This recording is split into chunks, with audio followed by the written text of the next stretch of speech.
mas malaki yung sa akin. Hindi malaki sa akin eh. Mas malaki sa akin. Paano ba nga malaki Eh, sa'yo? sa akin, isang barangay sa akin.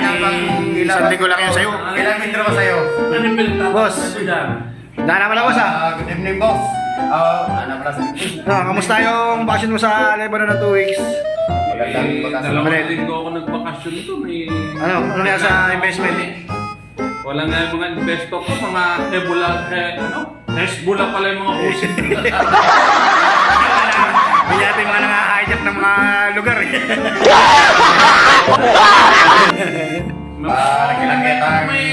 Nagilaki yata na dalawang pera yata ko sa.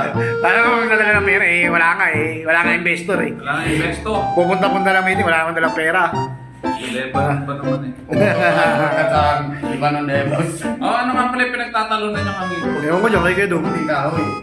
Kamuting kahoy? Ano yung kamuting kahoy? Naukay namin yung kamuting kahoy. Oh. Malaki yun. Oh, malaki pa. Isang barangay yun ang ginamirinda namin yun. Inirienta na isang buong barangay? Yung kamuting kahoy, malaki yun. Napakalaki kamuting kahoy nga yun. Napakalaking kamuting kahoy naman nun.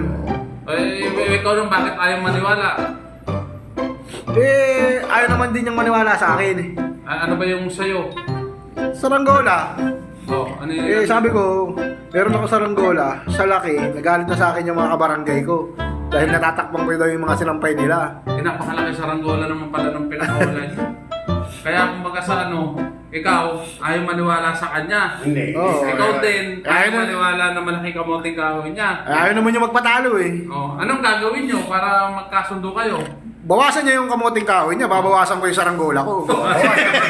Ang galing mo, ang galing. Ang galing. Basta magbabawas ka ng kamote mo. Bawasan natin para... Gago!